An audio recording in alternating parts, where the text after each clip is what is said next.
दोस्तों, Indian navy के project 75 की last 6th conventional diesel electric submarine INS बख्शीर की कमीशनिंग इस महीने होने जा रही है और इसकी इंडक्शन के बाद अब पूरी अटेंशन नेवी के लॉन्ग डिलेड प्रोजेक्ट 75I की तरफ शिफ्ट होगी, जिसके अंडर 6 एडिशनल सबमरीन्स बिल्ड करने का प्लान है। देखा जाए तो इंडिया का डीजल सबमरीन्स बिल्ड करने का प्लान शेड्यूल से बहुत पीछे चल रहा है, क्योंकि 2030 तक 24 सबमरीन्स की इंडक्शन की जानी थी और इस प्लान की अप्रूवल गवर्नमेंट ने 1999 में दी थी। पर अभी तक इंडिया सिर्फ 6 सबमरीन्स ही इंडक्ट कर पाया है, अगर इसमें INS बख्शीर को इंक्लूड करके चलें तो। रिमेनिंग सबमरीन्स को लेटर प्रोजेक्ट 76 के अंडर बिल्ड किया जाना है, जो एक फुली इंडिजिनस प्रोजेक्ट होगा, जिसमें सबमरीन्स की डिज़ाइनिंग भी बिना किसी फॉरेन सपोर्ट के ही की जाएगी। बट ये प्रोजेक्ट अभी बहुत दूर की बात है, क्योंकि अभी तो प्रोजेक्ट 75I के लिए भी फॉरेन OEM की सिलेक्शन पेंडिंग है। आज हम P75I के बारे में ही बात करेंगे कि अभी इसका करंट स्टेटस क्या है, इसमें कौन कौन से कॉम्पिटिटर्स हैं और इंडियन नेवी की रिक्वायरमेंट के हिसाब से बेस्ट सबमरीन कौन सी हो सकती है।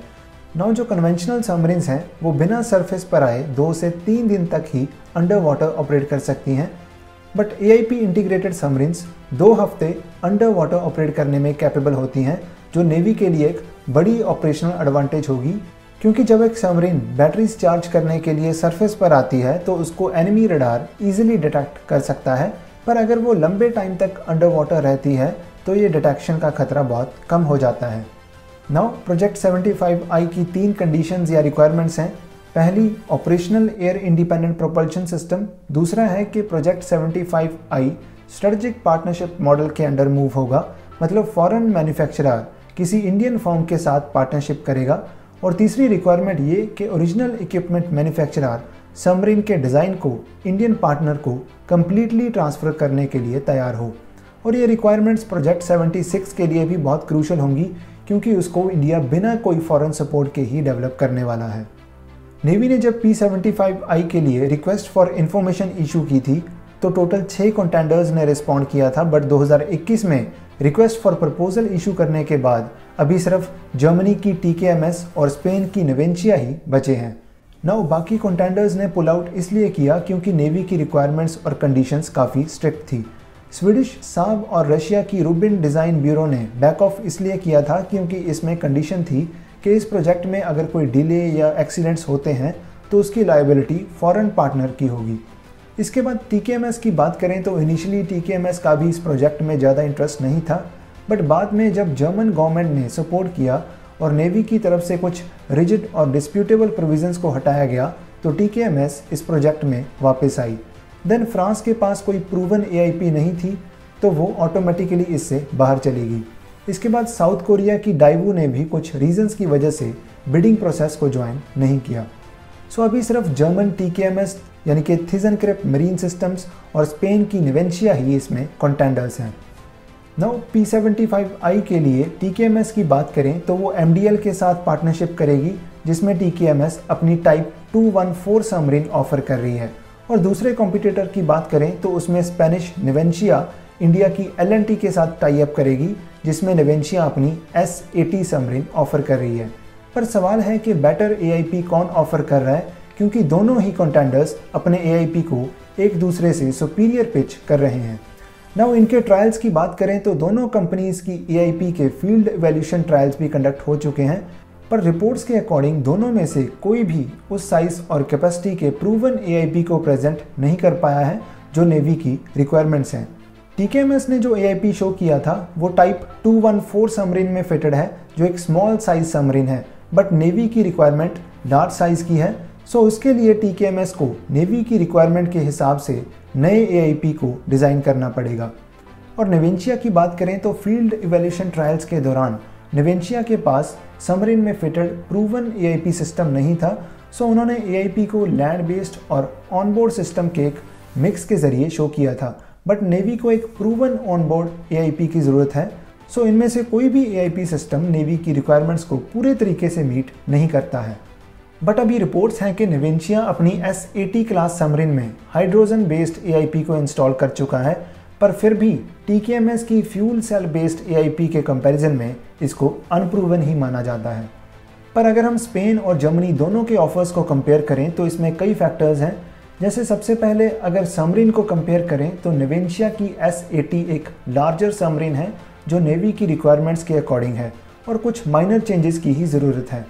पर जर्मनी की टाइप 214 कंपैरेटिवली एक स्मॉलर सबमरीन है, सो TKMS और MDL को एक नई सबमरीन डिज़ाइन करनी पड़ेगी।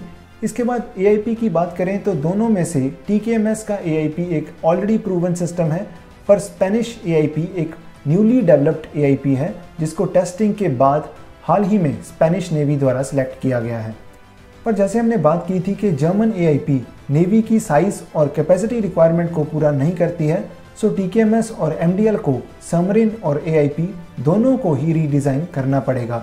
सो इस केस में स्पेन का ऑफर जर्मनी के कंपैरिजन में बेटर है।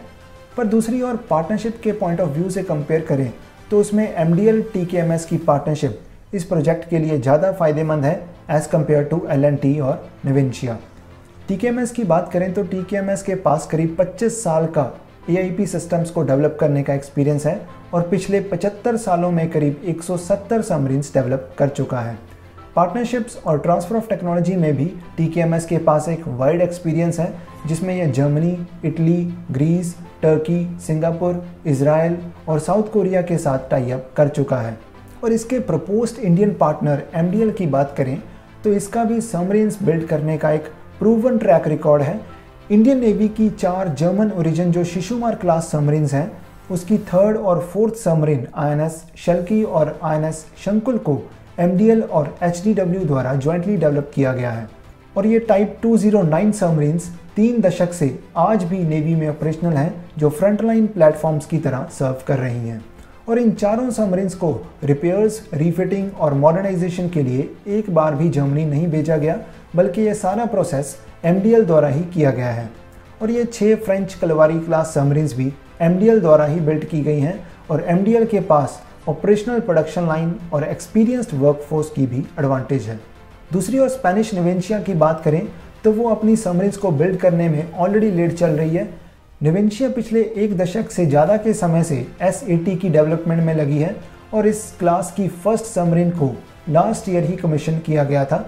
हाइड्रोजन बेस्ड AIP को S-80 पर जैसे हमने बात की थी कि अभी रिसेंटली ही इंस्टॉल किया गया है, but fuel cell based AIP system को S-80 क्लास की 3rd सबमरीन में इंस्टॉल करे जाने की रिपोर्ट्स हैं जो 2026 में इंडक्ट होगी।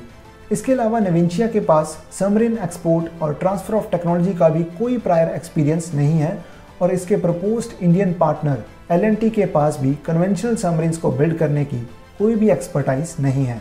और करंटली वर्ल्ड में ऐसी कोई भी सबमरीन या AIP सिस्टम नहीं है जो इंडियन नेवी की रिक्वायरमेंट को पूरा करे और जिसको रेडिली ट्रांसफ़र ऑफ टेक्नोलॉजी के साथ मैन्युफैक्चर किया जा सके। सो अवेलेबल सिस्टम्स में कुछ डिज़ाइन चेंजेस करके ही इंडियन नेवी की रिक्वायरमेंट्स को पूरा किया जाएगा। और एंड में चाहे TKMS की सबमरीन और AIP नेवी की साइज़ और कैपेसिटी रिक्वायरमेंट्स को मीट नहीं करती है, बट TKMS और MDL के पास वो टेक्निकल एज है कि वो टाइमलाइंस के अकॉर्डिंग इनकी डिज़ाइनिंग और डेवलपमेंट कर सकते हैं।